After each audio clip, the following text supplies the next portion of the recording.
Excellent, thank you. And also to comment on this, we have François de Coste, Vice President of Hauts-de-France and Mayor of Saint-Omer.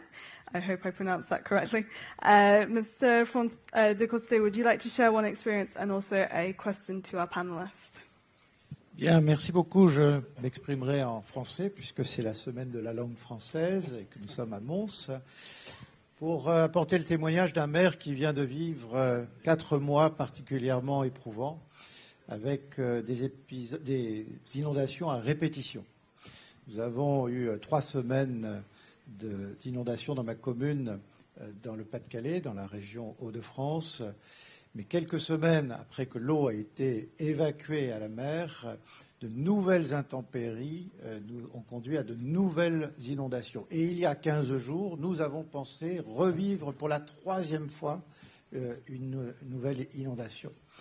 Il y a beaucoup de leçons que j'en tire et le président de la République française m'a demandé de pouvoir mener une mission aux Pays-Bas et en Belgique pour que nous puissions, sur des géographies assez voisines, avec des polders qui constituent l'essentiel de nos territoires, avoir un partage d'expériences. Et je rejoins l'ensemble des panélistes pour dire combien nous avons besoin d'échanger entre régions sur la manière dont nous pouvons nous préparer mieux à l'avenir sur des crises. Mais nous préparer comment?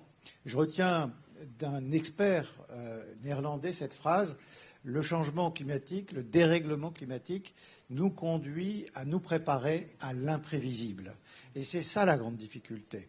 Par rapport à cette incertitude que Christophe relevait, ce que disait le commissaire Lenarčič, il nous faut inventer finalement de nouveaux outils qui doivent être particulièrement agiles.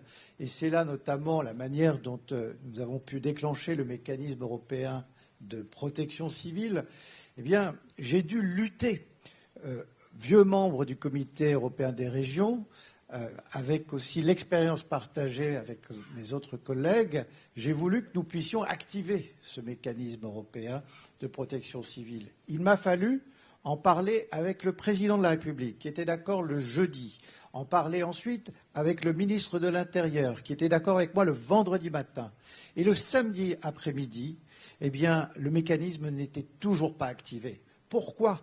Parce qu'il y a un orgueil des administrations municipales qui considèrent aujourd'hui qu'il faut d'abord régler toute la crise avec les moyens nationaux et peut-être dans un deuxième temps aller vers une forme de solidarité européenne.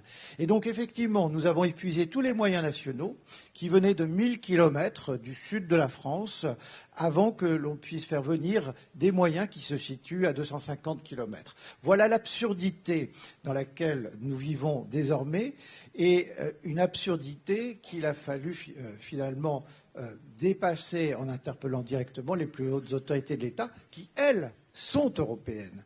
Elles qui ont souhaité cette solidarité européenne. Merci.